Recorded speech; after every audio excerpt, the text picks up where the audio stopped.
I heard GPU buying addiction in the live chat, and well, here's an opportunity for you to buy the best GPU currently available and get a power supply. It's a bundle.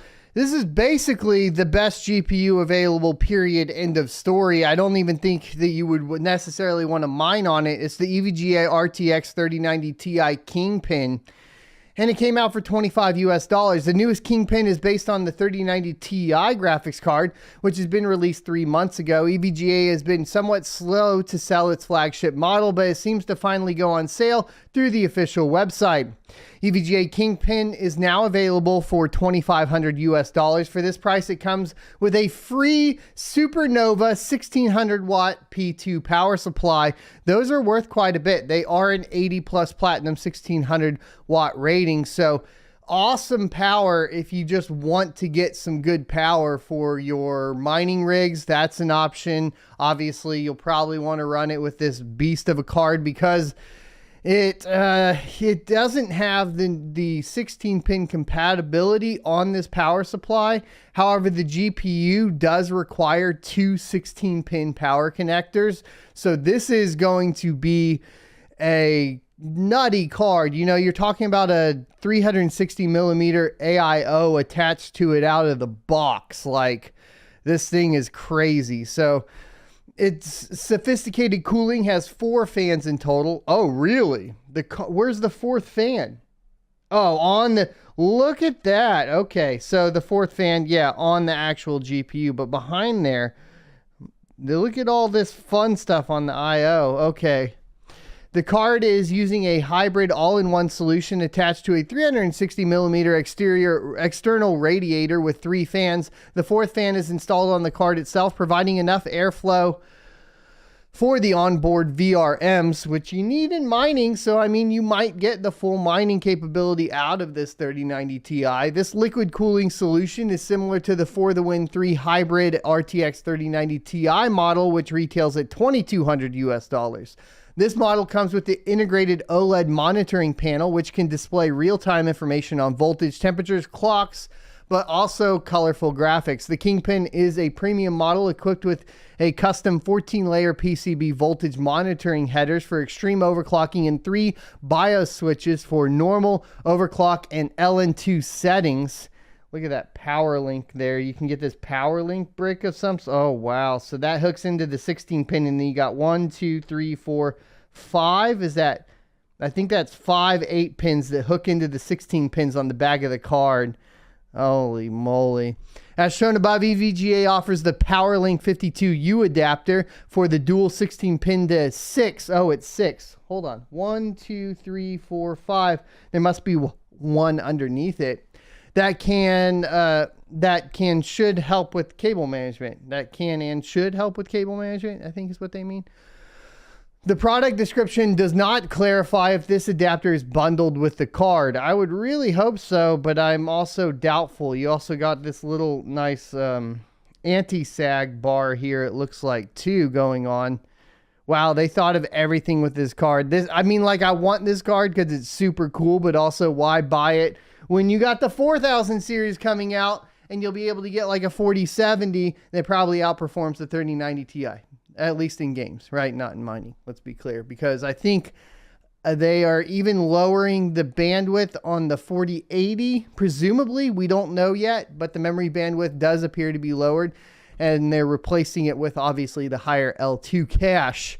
Speaking of, though, we have more specs on the RTX 4090, and we have a clock reveal, 2520 megahertz boost clock.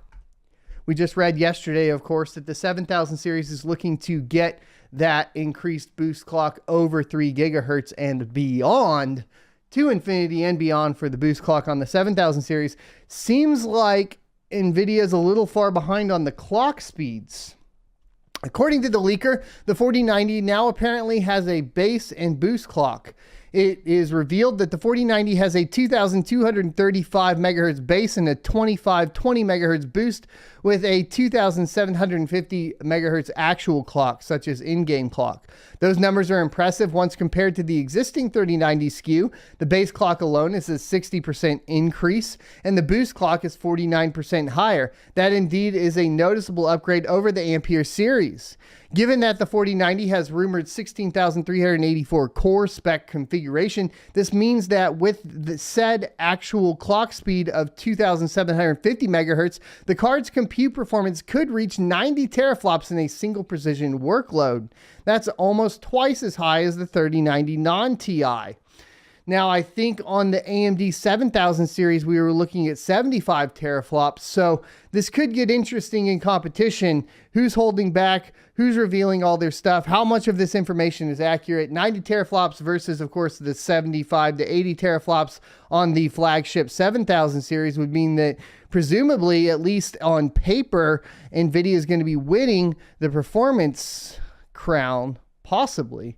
Copilot also reiterates that the previously shared specs on the 4080 and 4070 SKUs.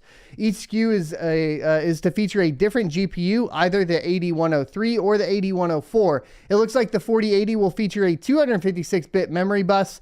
Remember, we had a larger memory bus here previously on the 3080, so it's kind of disappointing that we're getting a cut-down memory bus. And 16 gigabytes of GDDR6 memory, clocked at the same speed as the 4090.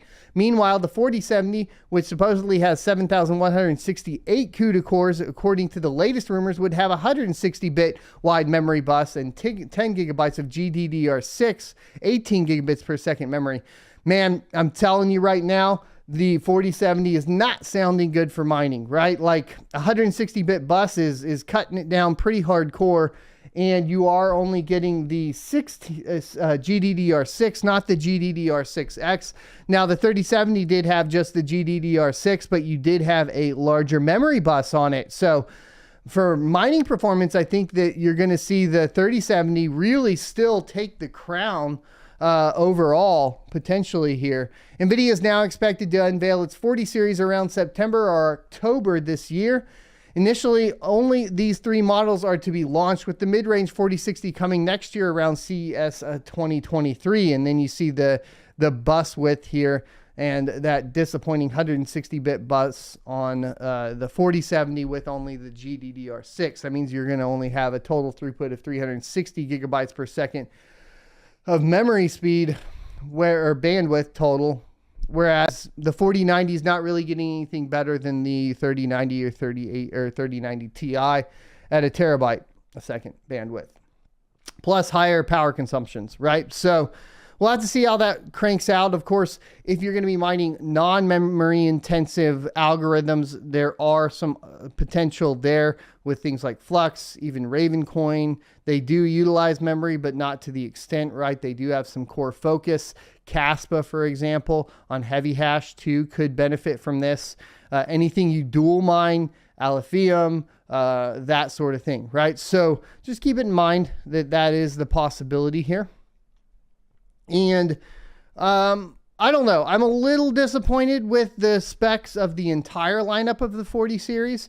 It is kind of cool to see this competition brewing, though. It's interesting to see this shift in architectural design, moving away from large buses and more into the L2 cache realm, and how that translates later into mining and different algorithms should be curious if it ever does. Now that the green team is on board with kind of pushing the cache, maybe there is some sort of benefit there that we'll see. I would assume maybe along the lines of anything that is going to be, like I said, core intensive initially, and then potentially like the cache effectiveness on CPU mineable coins. If those are modified, we could see those taking off on these types of cards too.